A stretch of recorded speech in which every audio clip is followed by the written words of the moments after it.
Hakuna wa kufanana na Yesu. Hakuna wa kufanana naye. Haleluya. Amen. Ngomba rero tukaririmbe ko nabonye ko abantu mu ngagara mu bintu mukunda indirimbo. Tumaze hafi amasaha yo turi mu ndirimbo gusa. Kandi nibyo rega mwijoro n'indirimbo gusa zizobayo z'urudaca. Haleluya. Ayo tutarashikayo dutanga kubyitegurira hanyine tura niba dushirire ko kandi sabe abaririmbyi ko harya abaririmbyi bahora badezereta no mu majwi turiko turaririmba indirimbo rusange tugeze muri rusange yahora mu rya kabiri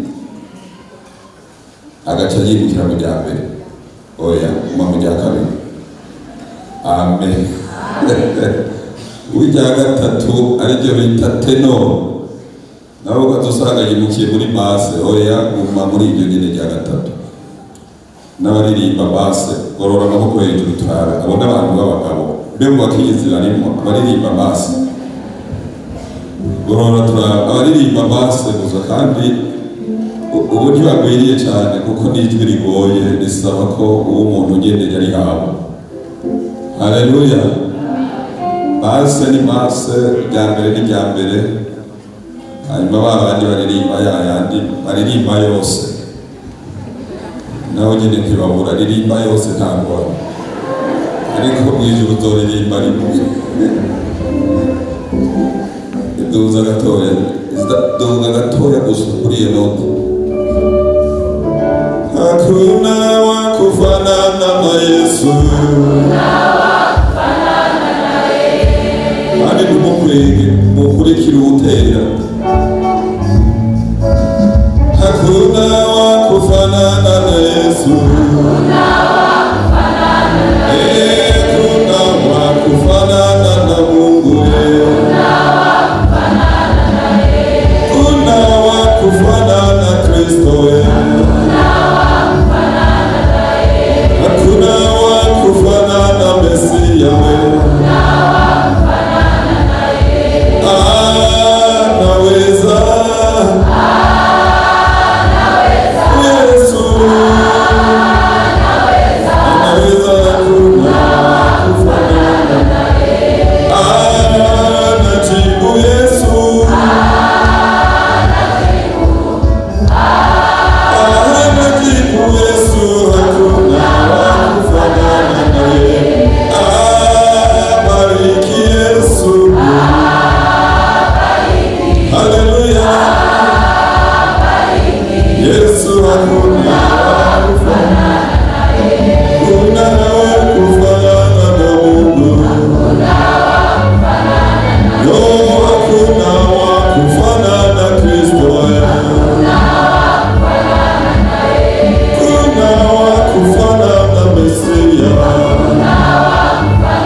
Sifa kwa Bwana. Twongeye gushimira Imana Data wa twese y'Imana dukunda. Umuririmbyi yaririmbye neza aravuga ngo Yesu aruta abandi bose kudukunda. Ajya nta muntu adukunda nk'Imana. Bibiliya ijambo ry'Imana riratwereka neza ko Imana yacu ari urukundo. Nico gituma bitadutera isoni kuyihimbaza tuvuga ngo nta n'umwe ariho yosa na Yesu Kristo. Nta n'uhari yosa n'Imana, kuko Imana iradukunda, itwikorerera imitwaro, yishura imitwaro yacu.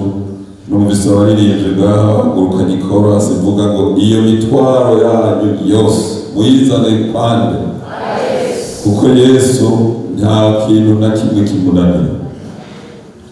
Imana ibahezagire baririmbyi. None rero turashima Imana yadukoranije.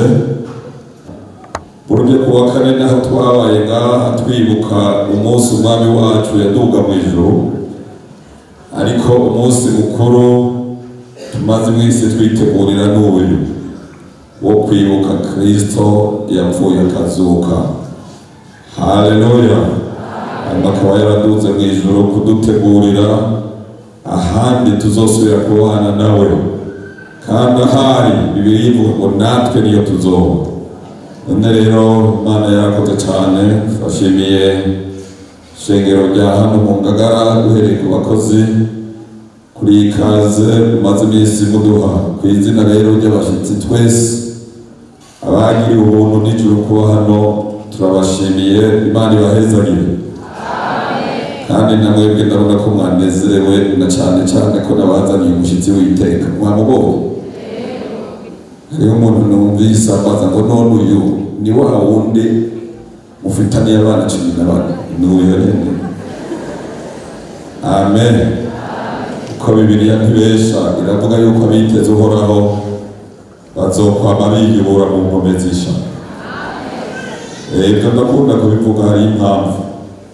Kuko harya hari umuririmbyi yaririmbye kera avuga ngo imbere y'Imana nta muntu azoronka icyo yitwaza. Kabisa, ko n'ukuri. Ko n'ukuri imbere y'Imana nta rwitwazo ruzobaho.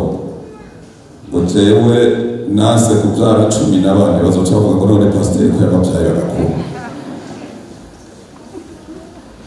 Amen.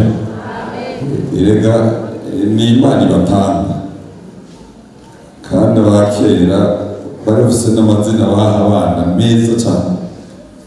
Umuntu akabyara umwana acamwita ngo ni Habyarimana, yabyara uwundi ngo ni Harerimana. Amen. Bikorera inyigisho z'ubu ziragoye cyane cyane zaba abanyabwenge dufise b'iki gihe. Bavuga ngo twebwe nyine tubyare, mbega nitwe tubyara, ngo tubyara abo dushoboye kugira ngo inama n'ikibazo. Numvise uri kurabivuga, none dushoboye bangahe? Pawulo nk'umukozi yamenye Imana wenyine n'ibyo yaciye n'ibyo yabonye, arageze ahantu ashinga intaha avuga ngo shobozwa byose n'uwumpiye. None bumva hari icyo dushoboye twebwe. Reka tubigarukirizaho, dushishikare n'ubutumwa bwiza kuri iyi minota dusigaranye. Kandi abo tumaranye iminsi twarabashikiriza intasho z'ishengero dukorera cyane cyane abakozi b'Imana bariya ku Ntahangwa, harimo na Pastori Niyongabo Nestor. Namwebwe kumbure mwabonetse uno munsi, nimwakira intasho zabo. Amen. Nimwakira intasho zabo. Amen. Turabereye intasho nyamukuru. Tuzingurure Bibiliya ijambo ry'Imana. Tugiye kuraba ijambo ry'Imana hariya muri iki gitabo cy'ubutumwa bwiza bwa Yesu Kristo nuko bwanditswe n'uyu Matayo. Ubutumwa bwiza bwa Yesu Kristo nuko bwanditswe na Matayo. Ubutumwa bwiza bwa Yesu Kristo nuko bwanditswe na Matayo, gice cya 19. Tugeze ku murongo wo hepfo wahariye ko umurongo 46. Dusome mu izina rya Yesu. Nibaza ko mwese mumaze kuhabona, kuko ni igitabo cyoroshe cyane muri Bibiliya kurondera, nicyo bitanga isezerano rishya. umutwe w'amajambo uvuga ngo umusore w'umutunzi. haza umuntu kuri we aramubaza ati mwigisha nkore icyiza ki ngo ndonke ubugingo budashira. aramubaza ati umbariza iki cyiza? inziza ni imwe, ariko asanga ugomba kwinjira mu bugingo witondera ibyagezwe. aramubaza ati ni ibihe? Yesu aramwishyura ati ntukice, ntugasambane, ntukibe, ntukagirize abandi ibinyoma, wubahe so na nyoko, kandi ukunde umubanyi nk'uko wikunda, cyangwa ukunde mugenzi wawe nk'uko wikunda. nicyo kimwe. wa musore aramubwira ati ibyo narabyitondeye, hari ikindi mpagike? Yesu aramubwira ati asanga ugomba kuba gahore, genda ushore ibyo utunze ugabira boro, niho uzongera itunga mu ijuru, uteko uzumurikira. uwo musore yumvise iryo jambo agenda ababaye, kuko yari afise itunga ringana gute? Yesu abwira abigishwa biwe ati ndababwira ukuri, biragoye ko umutunzi yinjira mu bwami bwo mu ijuru. kandi ndababwira yuko icoroshe ni ingamiya guca mu zuru ry'urushinge, hako umutunzi yinjira mu bwami bw'Imana. abigishwa batumvise baratangara cyane bati none rero ninde ashobora gukizwa? 26. Yesu arabitegereza arababwira ati ku bantu ibyo ntibishoboka, ariko ku Mana byose birashoboka. Haleluya. reka dusome no mu gitabo cy'Itanguriro, hanyuma rero tuce dushishikara n'ayo majambo. Itanguriro dusome umurongo umwe gusa kugira ngo tuziga mu mwanya. Itanguriro igice cya 18 ku murongo wa 14. n'amajambo avuga ku nkuru za Abrahamu na Sara basezeranirwa ko bazobyara Isaka. 18 Itanguriro ku murongo wo hepfo wa 14 havuga ngo mbega hari ikinanira Uhoraho igihe gishinzwe umwaka ugeze aho ugeze, nzogaruka iwawe Sara yabyaye umuhungu. Haleluya. Mana turagushimiye aya majambo yawe, ijambo ryawe ni ukuri, ijambo ryawe ni umuriro, kandi umwanditsi wa Zaburi aryita itara rimurikira ibirenge byacu muri uru rugendo turimo kuja mu ijuru. reka iri jambo ryongere rimurikire abari mu mwiza, rimurikire abamaze iminsi bugarijwe n'ibibazo, bongere babona Imana. Haleluya. bongere babona Imana yongere ibiyere ukuntu. urakoze kuri hano kandi kugiye kuyivuga nk'Imana no kuyerekana mu izina rya Yesu. Amen. n'aya majambo y'Imana tumaze gusoma hano, nimba wakurikiranye aho twasomye, nibaza ko waciye uhishurwa n'ijambo tugiye gusangira cyangwa kwibukanya kuri uyu munsi uherukira ya minsi shengero rimaze hano rigabura mu majambo y'Imana. bamwe nk'uko mubizi nibaza ko wari umunsi ugira 6, abandi ugira 5, abandi ugira 4, abandi ugira 3, abandi ni 2, abandi ni uyu munsi gusa bagira ubuntu kuba hano. ndaguhitiga nuko rivuga yuko naho waje uyu munsi Yesu Kristo uko twamubonye ejo niko ari uyu munsi. Amen. Amen. ijambo rero Imana yashyize mu mutima wanjye kuri uyu munsi uherukira iyi minsi tumaze hano, uko ingana rwose ni ijambo rivuga kuri iyi Mana yacu ngo ku Mana byose birashoboka. ku Mana. Mena mena mena. Kuri Imana yadukoranije, uwasenze yavuze ngo Imana yabariye Mose ngo nkoranirize abantu. Ndio twakoranye. Iyi Mana rero yadukoranije yakundumiye ngo kuri iyo Mana nyene dusenga yaremye isi n'ijuru. Vyose ibintu vyose ku Mana birashoboka. Abavyeyi nitugorora. Kuko hari igihe umuntu agera mu bintu by'inzitane, Satani aho akamufatira, ukamengo Imana yabaye umuntu nkawe. Abaswahili hajya akantu bakunda kuvuga kera mu Kiswahili, ukaza wumva ngo Mungu sio Hasani. Imana ntabwo ari Hasani, Imana ntabwo ari Evariste, Imana ntabwo ari ya mazina mukunda cyane. Pastor avuze yuko witwa Gerard. Imana ntabwo ari Gerard. Yesu. Amen. Imana ntabwo ari Yves. Oya ye.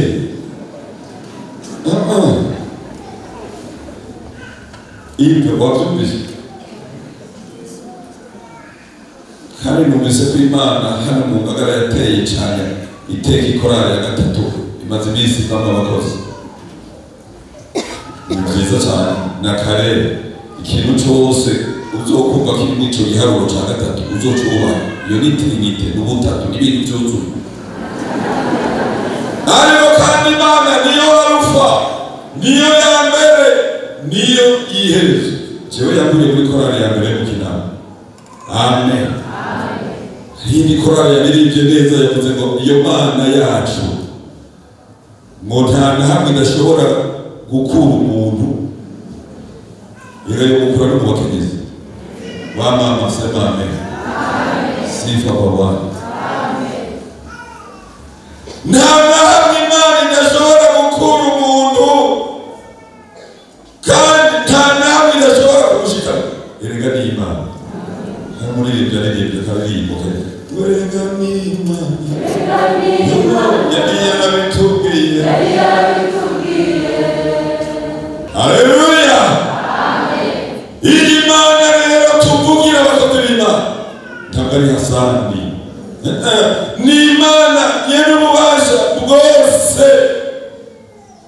Abatayizi bayitiranye n'abantu, ariko usomye mu gitabo cyo guharura, reka turasome turabe iyo Mana dukorera. Iyi Mana yadukoranije niyo no munsi ngomba kukwizera kwa gusura kwikangura hamwe n'ibibazo urimo, ushishikare kwizera yuko Imana yawe ni Imana ishobora byose, nta na kimwe gishobora kunanirwa.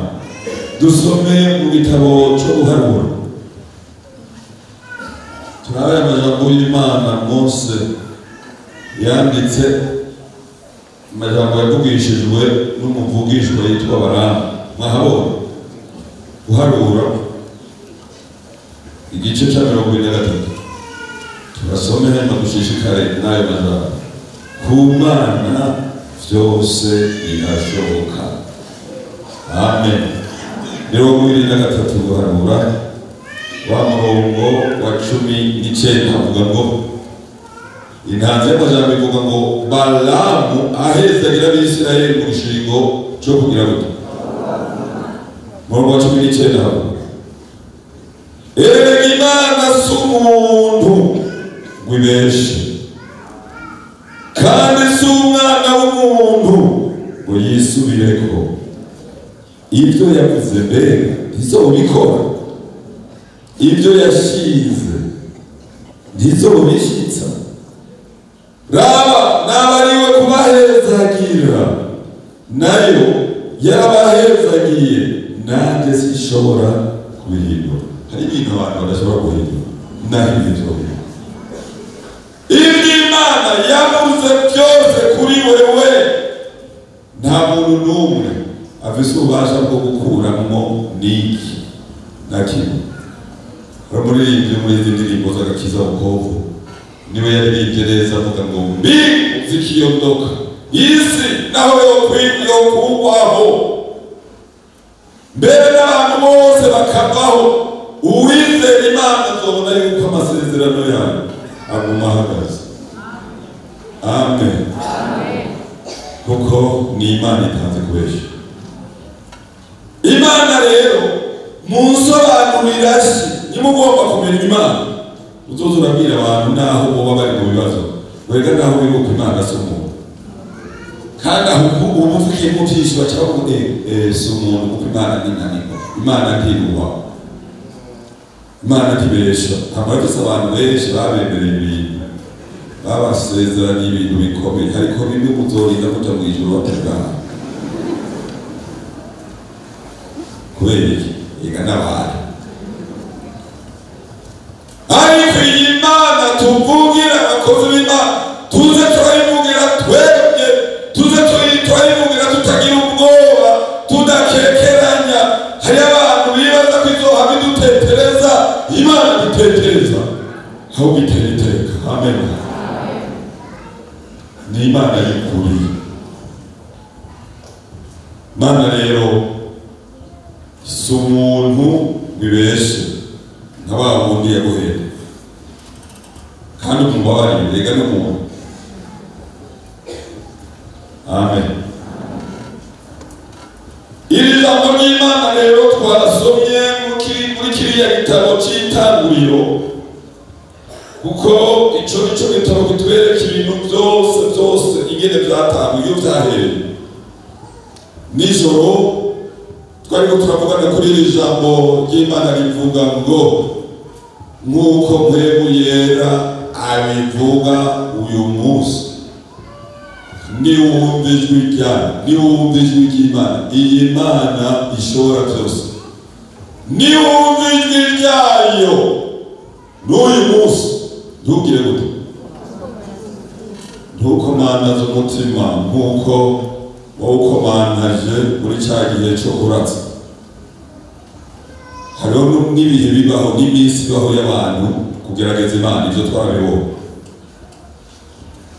Iyi Mana rero Aburahamu yarayikoreye kandi arayibona, arabyemeza, na Sara naho byaje kumugora, ariko aremera aravuga ngo ni Imana ishobora byose. Reka tugorore ibiganza hejuru, na Satani yongera byumve ko Imana y'abakizwa y'ishengero ari Imana ishobora byose. Ntaho idashobora kugukura kandi ntaho idashobora kugufata. Sara amaze kugera mu zabukuru,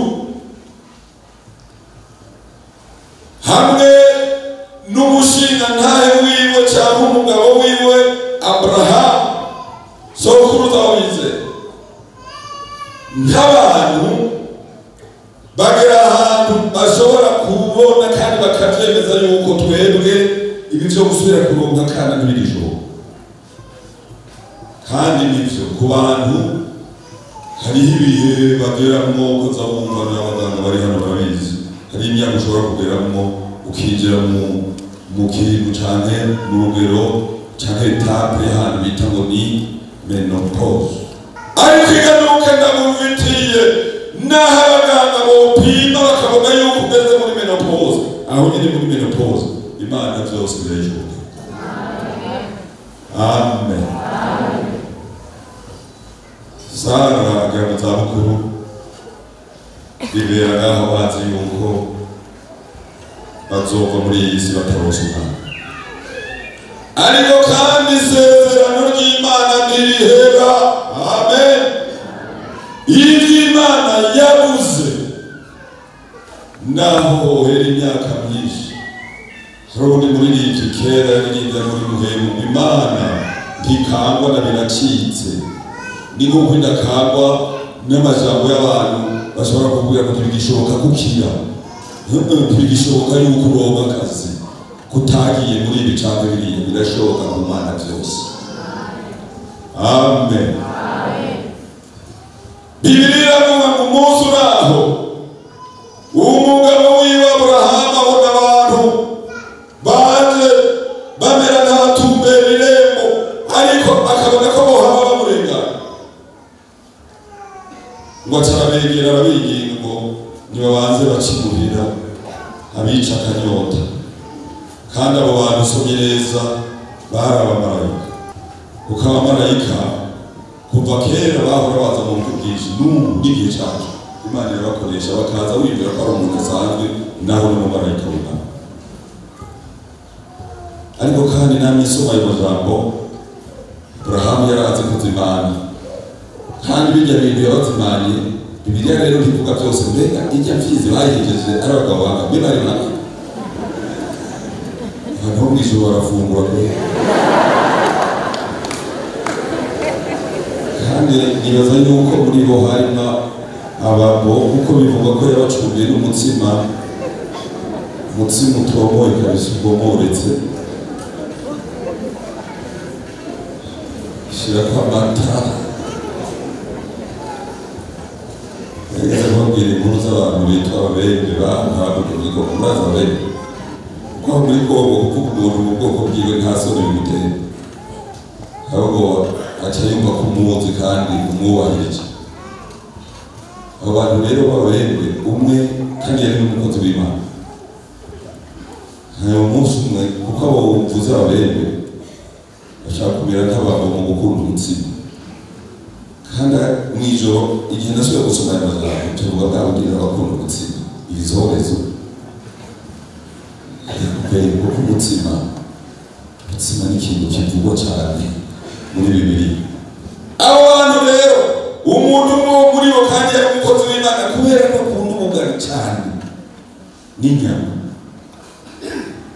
Umunsi umwe bamaze kumuzimana umutsima n'inyama yamushyitse neza, bari bagakaranze, bacabwira abo bari ku bakozi b'Imana n'aba turi kumwe, kandi Imana yarabaheza agiye mugagaragara. Ubundi Imana ibaye abakozi bitandukanyije, Imana ibaheza mukoreshe ibintu. Nyamuntu atatanga kubwira bagenzi be, ariko Imana ndazi ko Imana ishobora byose kandi irakunda. Bizontunge niba idashaka ko nzitara mw'ijoro, bazocumba agatsima kandi bazoduhe n'inyama. Wewe rero yibaza yuko ibintu ukunda mw'isi nibyo tutokunda no mw'ijoro. Oya, ibintu byose bituhinduka. Haleluya. Kuko Bibiliya ivuga ngo hariho ibintu ijisho bitigeze kubona, hariho ibintu bitigeze byinjira no mu byiyumviro byacu. Ibyo ni iby'Imana iriko irategurira abayikunda. Kandi jewe rero ndatumvise numvise ayo makuru y'uyu mukozi w'Imana kidavuga ngo iby'Imana, kandi Imana hajya ni nziza. Iyo umuntu asenze nabi, hari ukuntu mpemu yaraca bikubita Imana ntibyumve. Imana ntikabyumve ngo nduhubu ari mw'ijoro. Ubugara umuntu akubita saa sita ku mugoroba agaca kumuhindura. Dukwiye kuturonka indya nziza zo mw'ijoro zitaduhira umuntu. Amen. Nizo nyene Imana iriko iradutegurira, kandi zizoba ziryoshe. Ndakwifuriza kuzojya kuri ayo meza. Amen, amen, amen. Abo bantu rero Aburahamu arabazimana, ariko ndavuga ko abantu bavuye mw'ijoro barafungura kabisa. Ntabwo bari gukubita imfizi. Hajya bavuga urugero rw'ifu Aburahamu yabariye Sara gutuma ngo ifu yunguruye neza. Bamama uzi kurakayungurura neza, ategure neza, kuko na Sara yaragateguye neza. Ibyo byose havugwamo n'amata n'ibiki barabaha, barafungura. Bamaze rero guhaha, hajya kenshi nabonye umuntu avugishwa neza iyo ahaze, ariko kandi umuntu yuzuye mbere y'Imana nawe yubashobora aratugishwa, akavugishwa iby'ukuri, kuko Pawulo niwe yavuze ko yatiwe amabanga yose. Guhaga no gusohoza, yego kugira umurengera no gukena, gukundwa no kwandwa, ibyo byose umuntu w'Imana akwiye kubyemera. Bamaze rero guhaga, Bibiliya ivuga batangura kuvugisha, arabwira Aburahamu ngo burya rero uriya mugore wawe naho urageze mu zabukuru, igihe nk'iki kigeze hazoba amaze kukubyara umwana w'umuhungu. Bibiliya ivuga ibyo Aburahamu yabishyuye, ariko ikivuga nuko icyo jambo ryoba ryarakorokeye mu gutwi kwa Sara. Sara nk'umuntu acaraba imyaka yiwe wacaratwenga haritwengera, ariko kandi abantu b'Imana abamubonye kuko nijoro twaravuze yuko Imana yacu ibyo ukora byose byaba byiza cyane bibi iba yakubonye. None nijoro ntimwabonye nyine yabonye umwami Dawidi ariko arakorera ibyaha mu mpisho, ariko icyamutabaye nuko yari yaratahuye ibanga rikomeye, kandi Imana yari yaramuhaye umutima woroshe naho yari umwana. Natani amaze kuvuga ibyiwe kuko abiki gihe naho bimubarira byamugoye kugira ngo none nigere kuba ipastor zana icyabo muze murabona icyabo ni ngowe icyabo ni umutima wawe nuzi ko none nuzi ko ariko amen. Imana n'umutima w'umuntu w'icyabo. Dawidi ntiyarinda gusaba icyabo, aremera ko Imana yamubonye naho ibyiwe yari yabikoreye mu mpisho, kandi mu kubyemera nta bindi yagiye ngo yacyabe kuko turi Imana natangiye naracumuye ku Mana, kandi Imana uravye ibyaha yari yakoze ibyo nawe kwibyaha icyaha iyo kigiye n'abantu baririmbye ingaruka y'icyaha, ariko urahanya bibiri hari icyaha gikwega abantu benshi kandi icyaha birakwega. Wewe Dawidi atangure no kwifuza gusa umugore w'umukozi wiwe yitwa Uriya, nibyo byatanga ibyifuzo byacu bibyara iki usanga mwumvise ko uyu mutunzi amubajije ko yitondeye ibyageze arabyemera, ntukice ntugasambane. Dawidi arifuza ashyira ko arakora icyaha cy'ubusambanyi, ntibyagarukiraho aca atanga uburyarya, kandi uburyarya ni ibyaha. Mana idufashe.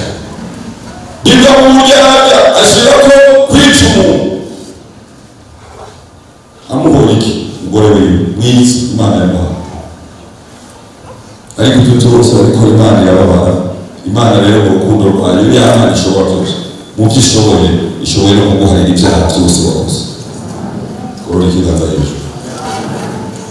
Nta muntu ashobora kugukura kw'ibyaha naho byoba byabindi bibiri mvuga ngo dukwiye kwiyambara bikunda ko twizigira ko ntawe bigukura ko atari Imana.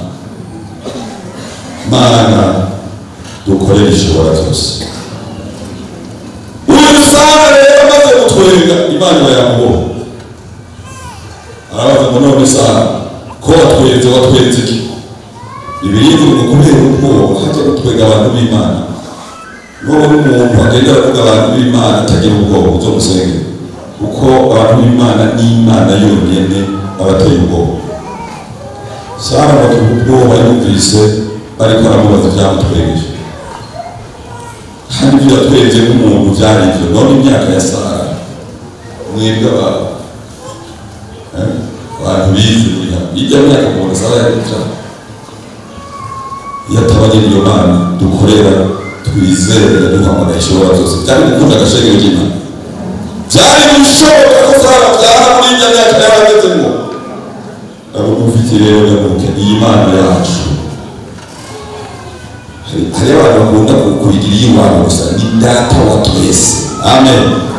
Iyo rero ni Imana itabanirwa, ni Imana ishobora byose ntakiyinanira, irivuze iraba.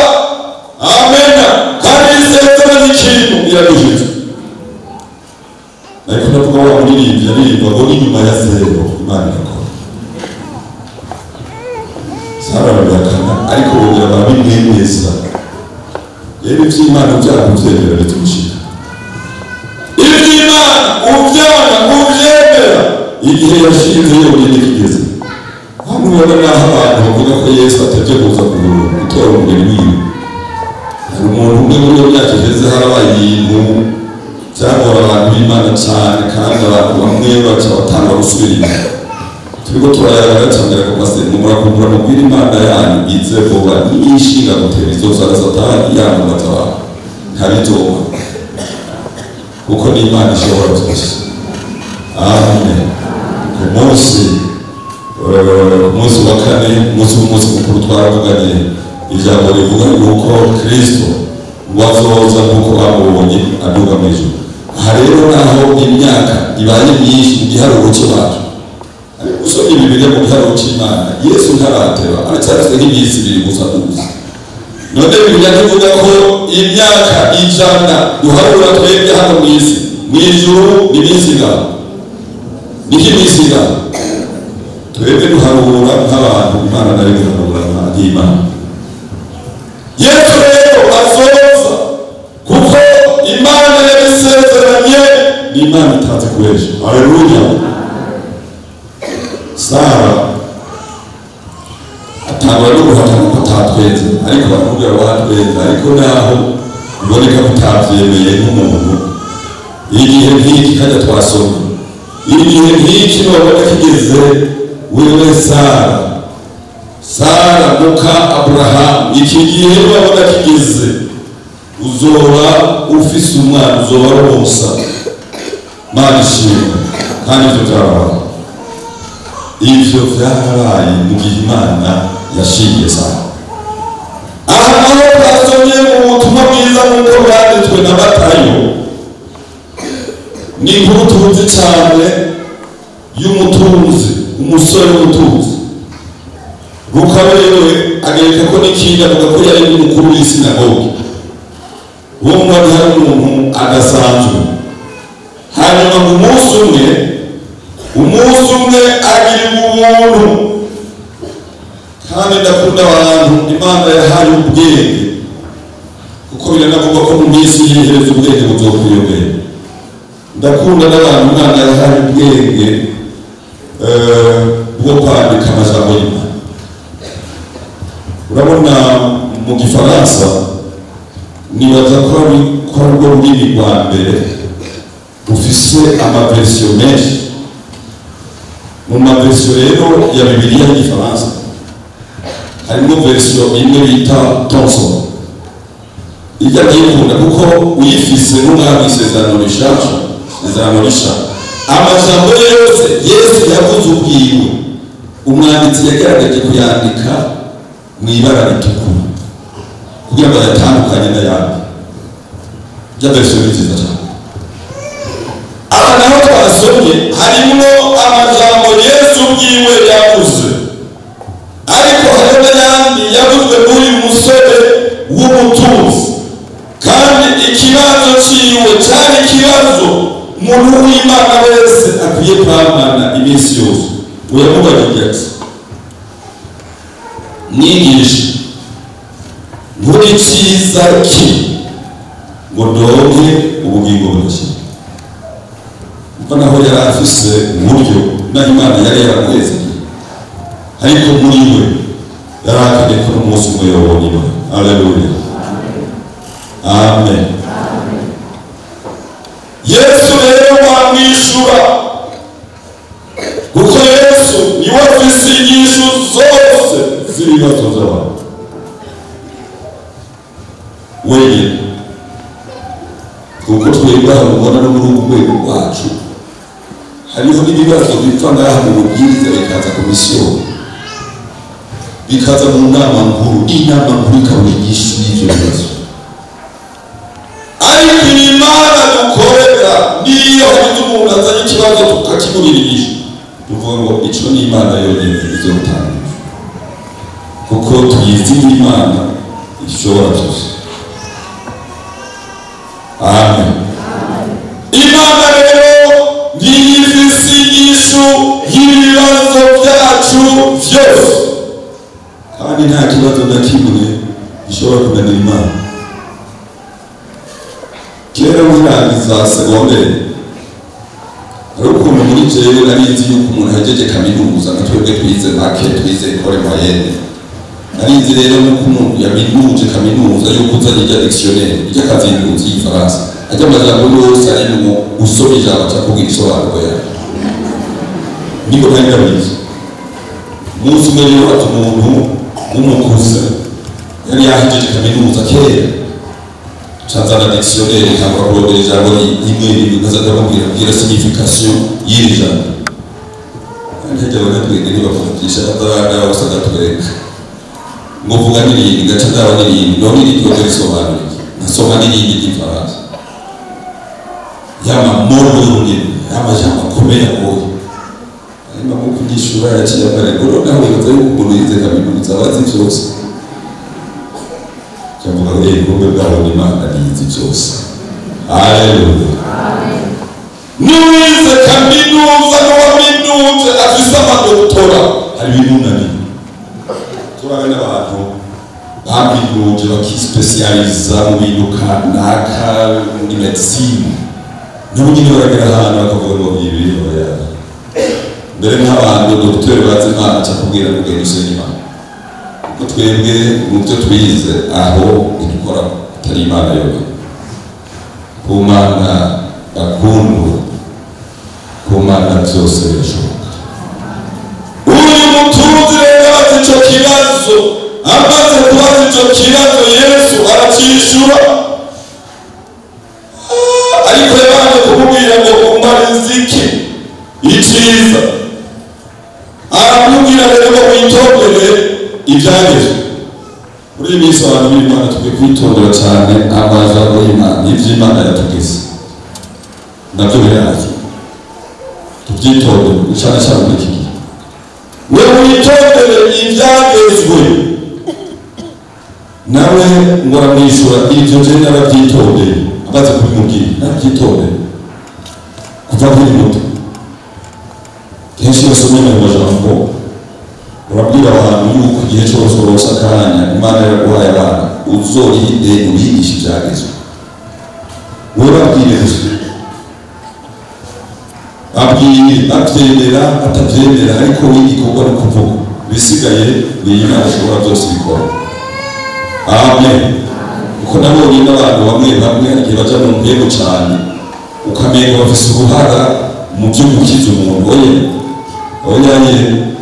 mu gakiza ni Yesu wenyine ni Yesu wewe vuga hanyuma urekerere ikibanza Yesu nawe akonvereke yemeze uyu muntu hanyuma yizera akizwa.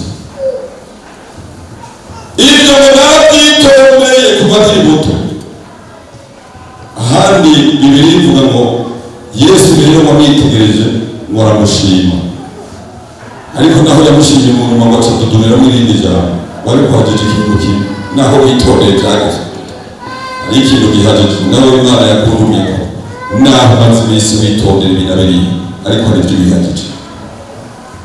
Imana ishobora byose irakuzi irazi ibyo ushoboye irazi n'ibyo udashoboye wari icyo uhagije ikiye Imana rero ituzi yari izi n'uyu mutunzi w'umusore ikimubwira ngo wenda ushobore bya bindi byose utunze niyo ngorane icyo nicyo cyo kubuza gushikira ubwira hari umuntu Imana imuhezagira amahera akabigerageza agaca yakunda gusumba nuko akunda Imana mbere iyo wakoze n'ibikorwa umengo iyo bariko barabwira wenyine oya ariko barabwira ishengero ikorera Imana. Amen. Kora mwami kandi turakubwira ngo yazane yose ariko umutunzi rero cyamugoye urumva Yesu yari yamubwiye ugenda ushobora ibyo utunze byose ibyo n'abatunzi dufise muri iki gihe ni bake bari kubyemera nakaba ari kubyemera genda ushobore ibyo ubize byose hanyuma umuteko rero uzumurikire niho uzobona ikibanza mu bwami bwo kw'ijuru. Bibiliya ivuga ngo mugende ntiyasezeye kandi yagiye ababaye cyane kubera ko bakoze ku mahera yiwe ku butunzi bwiwe kigenda adasezeye ababaye bigishwa abantu bonyine ariko kandi Yesu yagiye amutunze ko ariko aragenda. Yesu abwira abigishwa biwe ati ndababwira ukuri biragoye ko umutunzi yinjira mu bwami bwo kw'ijuru kandi ndababwire iyo bicoroshe ari ingamiya guca uzoruge gushika ijambo kenshi ndarisomye cyane cyane muri imyaka ngeze urabona kera umuntu akiri muto ntarabara n'aya marodo naho wazana urushinge atakibona neza kazana n'urunyuzi nagiye kudubona ariko naho nabarabaro hari igihe byanahamagara umwana mu mborere uciye wibaza rero Yesu ariko aravuga ngo cyoroshe ni ingamiya guca mu izuru ry'urushinge ngo muko umutunzi yinjira mu bwami bwo mu ijuru abigishwa biwe batatahura rero yuko atamutunzi ashobora gukizwa Yesu arababwira oya si uko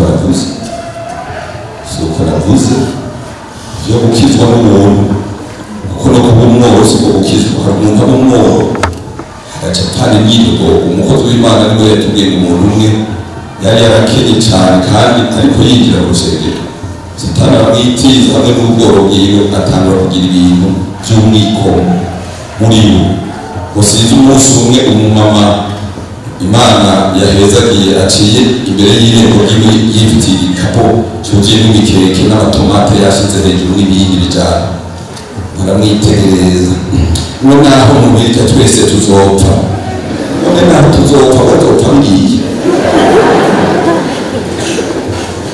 Sorry yabiriye none wowe ntabwo uzoba wabiriye bantu b'Imana ukwiye kwizera Imana ishobora byose naho woba uri mu bukene naho byo watanze umenye yuko afise Imana n'uwo urashobora kugaburira ubutiyane Yesu rero amaze kumva abigishwa bavuga ngo none rero nimba ari uko ninda zokizwa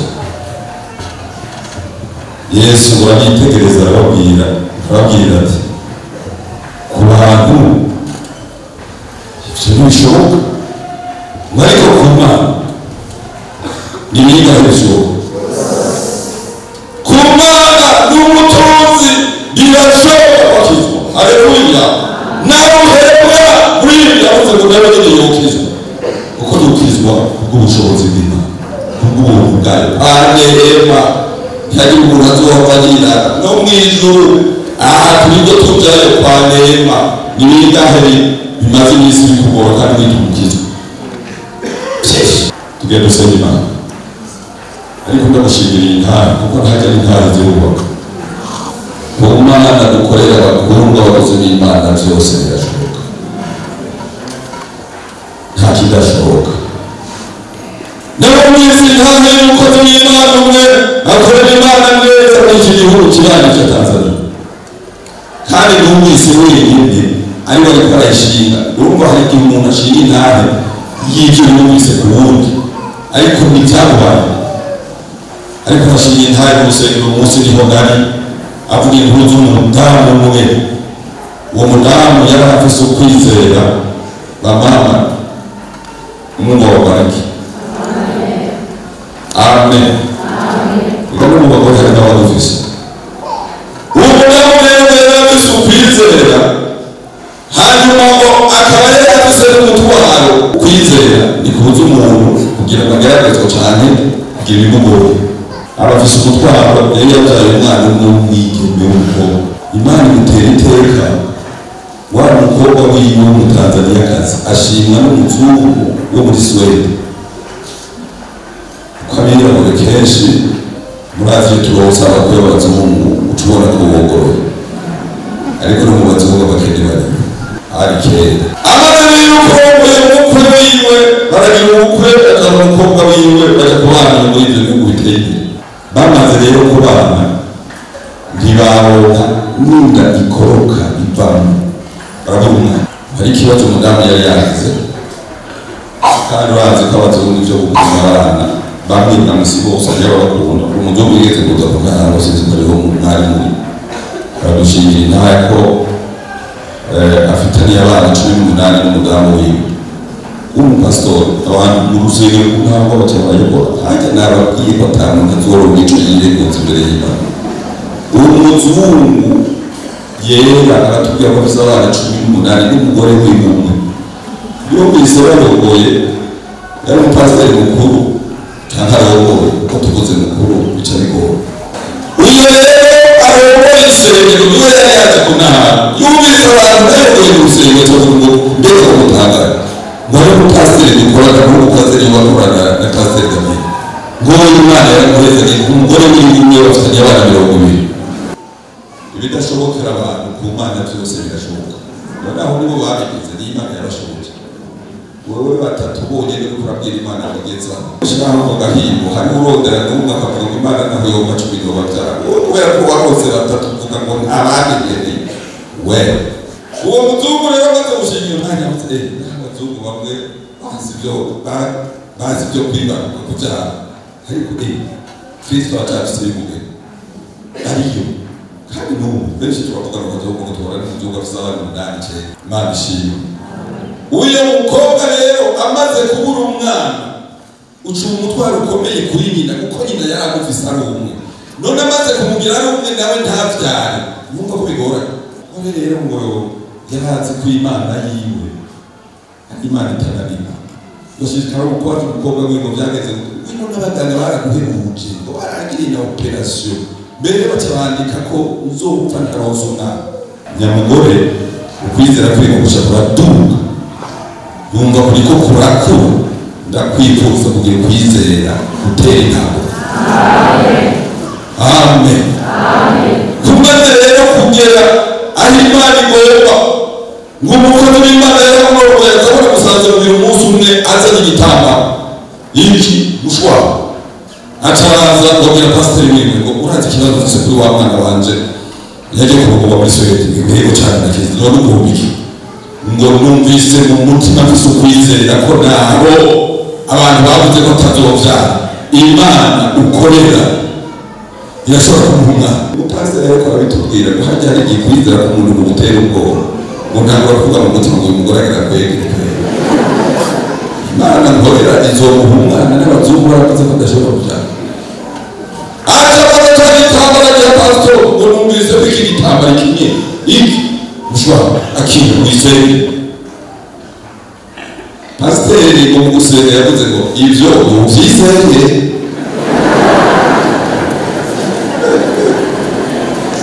ibyo ni wowe ubyizeye kandi ko wizeye ngira ngo gusenga nawe ko gusenga Imana dukorera n'Imana ishobora byose.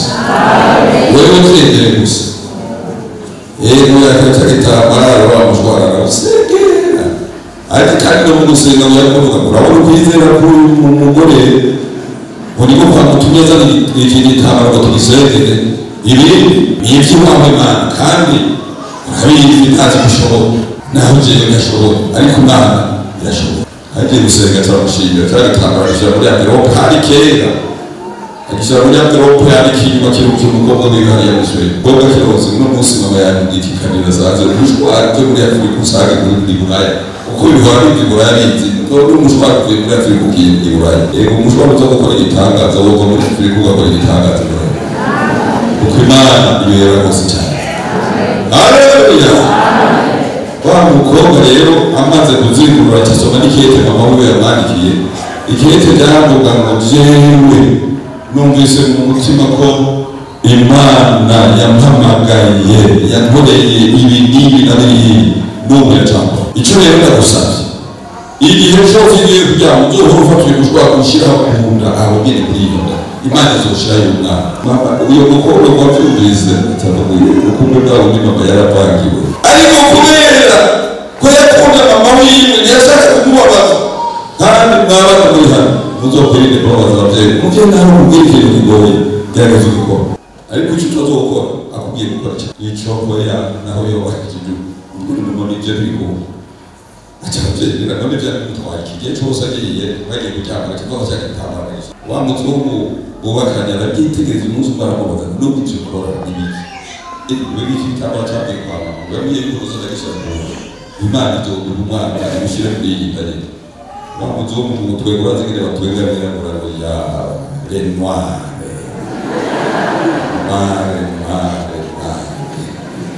Anda abaduhejeje bavuze ngo umunware mbego nacyo tuzi uno ni waravyemeye uno ni ngeravyemeye mama niwe yabyize kandi Imana ya mama Imana ya mama yaramaze kumukorera ibintu byinshi bararindira haheze iminsi mike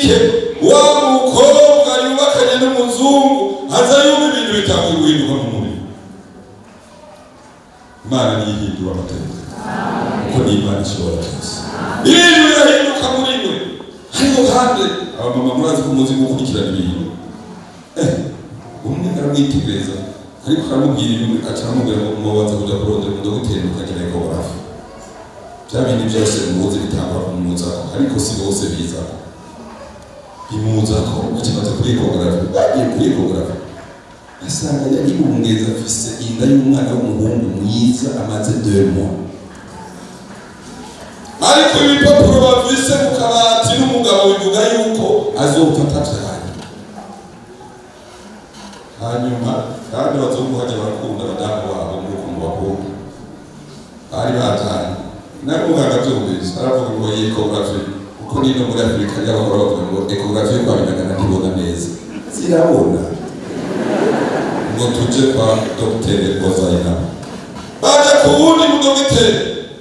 Ekogarafi yongera yerekana yuko uyu mugore yibungeze. Mugabo aratangara. Abadogiteri bari barabimwandikiye bonyine bababwiye ko yibarutse nabo baratangara mu byo sitwebwe. Ngo ni yamana itananirwa. Ni yamana ishobora byose ariko ku bwacu twari tuzi ko tazobyara. Umuriza rero inkuru y'amashimwe. Uyu mukobwa amaze kuronka uyu mwana. Cyategura envelope nziza yo gushimira Imana. Iburaya hagiye umushwari hacagaruka envelope yuzuye amafaranga meza y'amadolari. Wa mupasiteri azabona wa mukenyezi yigeze kuza mu biro azanye umushwari wazanye ibahasha. Kandi iyo tubonye abantu bazanye ibahasha mu biro. Amen. Amen. Usehora muza mu biro muzanye abahasha. Ariko naho mwana muze mutozana imitima. Amen. Nakari imitima nizobona Imana. Nizobona Imana ishobora byose. Aramwakira azabona atuye yaba hashigare yiwe. Urazi ko shatanye igishimo cyabisengesho yasengesho wasenga cyafashe. Wa mukobwa wanje arosa bisumwana w'umuhungu hariya. None rero batabuye basha ngo niyo gushima. Atsobwira aho cyakora aravuga ngo murakunda bijyanye aya mahera mweshire kubikorwa.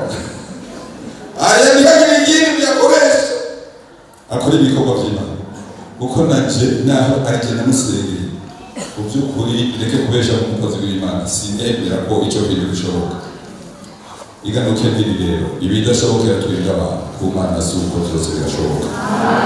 Nawe muzabo y'Imana bayize. Imana baheze. Unami imbere y'Imana gusenga. Nibiki byakugoye kwizera.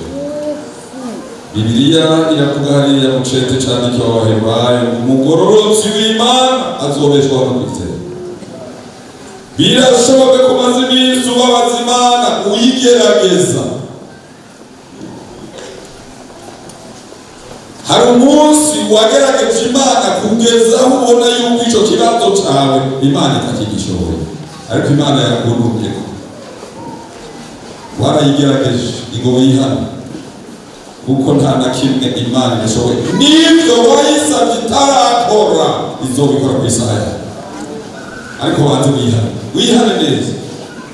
Wihane uko kwizera kwawe guke. Maze iminsi ugenda ufise ubwoba ukongera ngo utagira Imana. Turafise Imana. Abantu b'Imana shegere. Turafise Imana kandi iyo Mana ni Imana ihambaye. Niyo yaremye isi n'ijuru. Niyo yashizeho ibintu byose tubona bigendagenda hasi n'ibiguruka. Ni Imana iteye ubwoba. Niyo iri kurivuga muri iri koraniro yuko ari ya Mana ishobora byose. Kandi umwanditsi yandikiye Abaheburayo niwe yavuze neza ko Kristo uko yarejo niko ari n'uyu munsi kandi ngo niko azokama ibihe bidashira. Icyo usanga wewe no kwizera gusa. Haleluya. Kaze turaguhaye kaze uze duhamagara Imana. Iyo Mana nyene umaze iminsi ubona ko ivyayinaniye niwe byagoye. Ni Imana ishobora byose. Ni Imana itananirwa n'ikintu na kimwe. kaze cyane turarindiriye n'abariya bariko baramanuka bava hariya kuri bariko nimuze aho nyene abandi bageze ico pfukamira aho nyene Imana muri kumwe aho nyene kandi iyo Mana muri kumwe ni iyi nyene yivuze yuko atakiyinanira ino wihane hanyuma urabe bitazobikora yega niba bateje amasezerano kuko watanguye guhagarika umutima nawe yarabikubujije watanguye kugira uruhagarara watanguye no kwiyojorora ingo wihane Imana ishobora byose n'ibyo wibaza yuko ari ibyaha by'agahomerabunwa Imana ishobora byose ishobora guharira n'ibyo wibaza ko ari ibyaha bikomeye duhe kaze umutezi w'ushengero wa hano aze asenge asengere wewe woroheje umutima wumvise kukwiye gusubira gutinya Imana no guca bugufi imbere yawe kugira ngo Imana ishishikare kukwizigira ishishikare gukorana nawe ishishikare kugukorera ishishikare kuguhezagira haleluya Mana data wa twese uri mu ijuru turagushimiye mu izina rya Yesu iyi saha nziza isaha y'Imana mu izina rya Yesu Kristo tumaze kumva ijambo ry'Imana rivuga ngo nta kinanira Imana haleluya ngo igihe gishitse nta kinanira Imana none rero Mwami ko atakikunanira ibidashobokera abana b'abantu ku Mana birashoboka none kugira ngo bishoboke kugira ngo umuntu wese byiba bishoboke kugira ngo ikibazo ciwe cyose cishugwe mu izina rya Yesu babanje guca bugufi imbere y'Imana babanje kuza gusaba imbabazi kuri bya bindi byose byabagora mu izina rya Yesu Kristo baje ngo baharire bya bindi byanduje ubugingo bwabo bya bindi byanduje imitima yabo ibyo bazanye imbere y'Imana bararembutse ngo baharire umaze kubaharira uje ubakorera ibitangaza no kuri bya bindi byananiranye na bya bindi byose umengo ntibishoboka kuko twamaze kumva jambo ryawe ntiribesha haleluya bidashobokera abana b'abantu ku Mana birashoboka uyu munsi nyene ice bishoboka iyi saha nyene ice bishoboka umuntu wese azoca azana amashimwe aje gushima Imana yakoze ibitangaza mu izina rya Yesu urakoze kuri Imana yumva kandi yishura kandi bishitsa kandi bikora tubyizeye yuko ni mu izina rya Yesu Kristo amen.